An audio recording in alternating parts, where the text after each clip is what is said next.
Oke Bang Nahak, KBRB mungkin bisa dijelasin preskon sore ini mungkin mau ngebahas soal apa? Ya, jadi ini klien kami, Ibu Fani ini adalah seorang istri dari pejabat negara di lingkungan Kementerian Perhubungan Udara ya.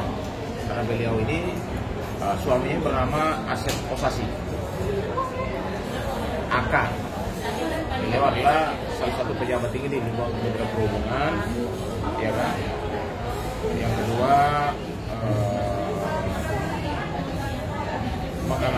klien kami mengalami kekerasan fisik. Itu kekerasan fisik 2 kali di Papua sama di wilayah Tangerang. Dan 2 laporan ini yang di Tangerang Kota, Polres Metro Tangerang Kota, si Pak Asasi ini, Pak Asep Asasi ini sudah jadi tersangka, ya kan? Dan yang kedua, yang untuk di Papua, di Merauke sendiri masih dalam proses.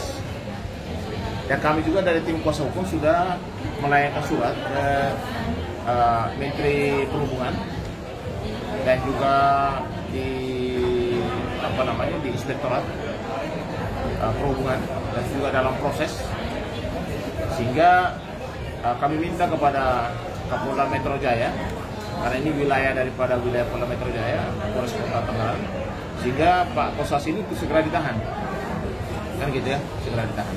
Karena menurut kami bukan sekali dia melakukan, berkali-kali, dan ini menjadi salah satu presiden buruk bagi ASN itu. Dan sebagai pejabat negara kan harusnya memberikan contoh kepada masyarakat kan gitu. Kalau dari luka-lukanya seperti apa Bang? Berat? Ya, luka-lukanya dijelaskan kepada yang bersangkutan. Istilahnya ini menikah secara resmi ya, masih suami istri sampai saat ini, dan dia juga adalah salah satu ibu, memang ibu apa namanya? Dharma wanita di wilayah Papua. Nanti selanjutnya sama langsung yang bersangkutan ditanyakan sama rekan saya, ya. Oke Kak, mungkin bisa dijelasin luka yang dialami seperti apa Kak? Lukanya dijelasin.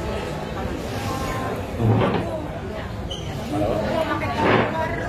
Terus aku didorong dari tangga, terus disekap juga di Papua tuh aku disekap di rumah sampai orang Polres, satu Polres itu hampir ada 20 orang datang malam-malam ya, bebasin aku gitu dari rumah dinas. Berapa jam itu kurang lebih? Ya, aku kan bukan Polres ya, dari handphoneku, terus orang Polres langsung cepat datang, tapi rumahnya tuh tadinya sama sakamnya tuh di asal-asalin gitu ya, kayak ditipu gitu loh polisi, jadi nggak bisa nemuin, jadi tuh kayak ditutupin lah rumahnya di mana gitu. Terus dari itu aku udah laporin ke Polres Merauke di Papua sana, tapi terjadi lagi di Polres Tangerang Kota. Nah, dari situ makin jadi gitu, makin parah, makin banget. Aku cuma pengen kasusnya aku balik aja. Oke, bahkan setelah dilakukan KDRT ada buktinya juga, kopernya itu sampai penyok. Nanti kita tunjukin ya, penyok. Lalu dia dihantam pakai koper di bagian pinggangnya. Setelah itu dia didorong jatuh dan lalu ketimbang lagi sama kopernya. Jadi memang banyak banget bukti dari foto-foto video luka-luka lebam sekujur tubuh. Gitu. Itu yang pertama. Dan yang kedua, para pihak dari pihak klien kami, bahkan pihak dari suami dan pihak ketiga yang diduga ini orang ketiga sudah membuat kesepakatan bahwa tidak akan mengulangi perbuatannya lagi. Nah, ini kesepakatan kerjasama ke belah pihak ya, ketiga belah pihak, bahwa di sini dinyatakan pihak pertama adalah suami dari pihak kedua yang sah dan tercatat sesuai hukum. Berarti klien kami dengan suaminya. Pihak kedua adalah istri dari pihak pertama yang sah. Oke, pihak ketiga adalah teman dari pihak pertama. Nah, di surat kesepakatan ini dibuat pada hari tanggal 4 September 2023, di mana para pihak telah bermusyawarah dan mufakat secara kekeluargaan untuk menyelesaikan permasalahan terkait adanya hubungan pertemanan antara pihak pertama dengan pihak ketiga. Dan terhadap kejadian yang dimaksud pihak pertama dan pihak ketiga telah sepakat untuk berdamai serta mengakhiri hubungan tersebut dengan ketentuan berikut. Di sini sudah dibuat kesepakatan bahwa tidak akan mengulangi lagi, dan poinnya adalah ketika pihak pertama dan ketiga ini melanggar, ini mereka juga sepakat untuk masuk ke dalam ranah hukum. Di poin ke-6 ya, ini saya bacain ya.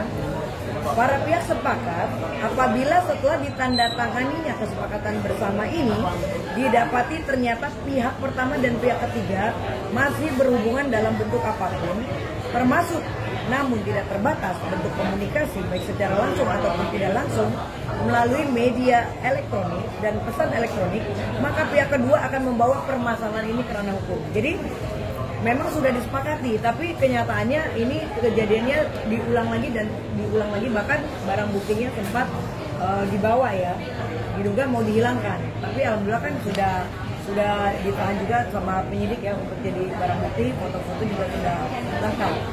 Jadi kami mengimbau untuk kepada Kementerian dari Perhubungan, Bapak Kapolda Metro Jaya untuk segera mengatensi lah bahwa laporan klien kami ini, karena kan sudah cukup lama juga dan klien kami mengalami kerugian mental, fisik, trauma, ya kan, KDRT, bahkan sampai saat ini berat badan klien kami dari 70 kilo lebih sekarang hanya 48 kilo, turun berat badannya dan tidak diberikan nafkah lahir dan batin kurang lebih 1 tahun ada ya, 1 tahun ada ya sampai saat ini ya, sampai saat ini ditelantarkan.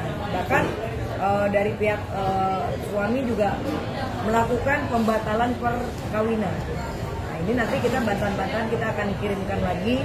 Jadi semoga proses ini cepat segera berjalan. KBRI mungkin yang kebangetan banget dari kasus ini tuh apa yang mau di... Yang sangat kebangetan karena gini, kita sudah punya bukti bahwa suaminya berselingkuh dan dia sudah menerima sebagai istri, bahwa di sini kan jelas sudah dibuat kesepakatan. Istri mana yang nggak sakit hati, ya kan, istri Valo tiba-tiba mendapati suaminya selingkuh. Bahkan kita juga punya bukti-bukti yang lain yang mungkin buktinya nanti akan kita hadapkan di persidangan ya. Mungkin foto-foto beliau ketika lagi WA-WAan, kirim-kiriman foto, bahkan tindakan-tindakan yang tidak terpuji. Itu kita semua ada. Tapi klien kami menerima, bahkan sudah mensepakati dengan kesepakatan bersama. Tapi segitu udah klien kami baiknya, udah menerima, bahkan sudah diakhiri hubungan, sudah sepakat, tapi ternyata kenyataannya tidak sesuai. Nah, bahkan sekarang hak-haknya mau diambil bahwa pernikahannya akan dibatalkan. Nah ini kan perbuatan yang sangat tidak pantas dilakukan oleh seorang oknum pejabat. Sudah dilakukan penganiayaan, dilecehkan, diselingkuhi, bahkan sekarang hak sebagai istri pertama pun mau dihilangkan, bahwa pernikahannya mau dibatalkan. Karena kan kalau istri pertama kalaupun diceraikan pasti kan ada hak harta gonogini. Dan yang lebih menyedihkan lagi, ketika dilakukan KDRT, klien kami disaksikan oleh anak ya, anak kamu sempat melihat ya, sama susternya. Sempat ketika kejadian sempat menyaksikan, bahkan akhirnya susternya dipecat ya. Nah ini perkembangan anak juga, mental anak kan sangat, ibunya aja sampai trauma apalagi anak. Jadi ini memang kasus yang sangat fatal sih menurut saya. Kami juga dari partner juga Sunan Kalijaga dan Bang Agus Nahak juga sangat meminta dan memohon ya kepada Kementerian Perhubungan, bahkan Kapolda Metro Jaya untuk segera mengatensi kasus ini.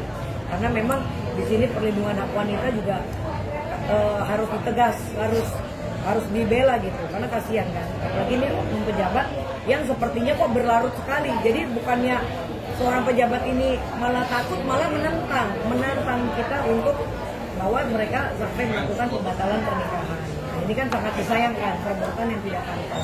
Sudah berjalan berapa tahun Kak? Laporannya udah 6 bulan ya. Udah lebih dari 6 bulan, dari 2023 sih. Ini SPDP SP2HP-nya aja ini dari 14 September 2023 ya. Ini untuk laporan yang di Merauke. Dari bulan Juli akhir kita sudah buat laporan ya di Polres Papua, bahkan di Polres Tangerang Kota. Tapi yang sudah ditetapkan tersangka di Polres Tangerang Kota. Jadi mungkin kita akan segera Prosesnya? datang, insya Allah mungkin besok kalau memang ada waktunya nanti diatur untuk menemui langsung Polres Tangerang Kota untuk menyikapi lagi ini lanjutan dari kasus ini seperti apa. Karena dia sudah ditetapkan menjadi tersangka. Terakhir mungkin KBRB apa yang mau disampaikan, Kak? Ya, kita mengimbau kepada para, terutama ASN ya, ini kan pejabat publik gitu. Istri saya loh diperlakukan seperti ini. Ini seperti apa? Tegak hukum keadilan di Indonesia. Kalau tidak kita menyelamatkan, apalagi kayak saya juga sebagai seorang wanita yang harkat martabatnya merasa melihat klien kami terlalu terzolimi, ini kan kita harus bantu dan kita harus atensi sekali, karena kalau sampai akhirnya mengalami masa depannya kasihan kan, terutama untuk anak juga yang harusnya tidak melihat kejadian, dan klien kami juga sampai gemeteran sekarang, berat badannya turun. Kalau sampai amit-amit ya terjadi akhirnya lupa ingatan, depresi berat, ini seperti apa masa depannya. Jadi ini kita harus selamatkan.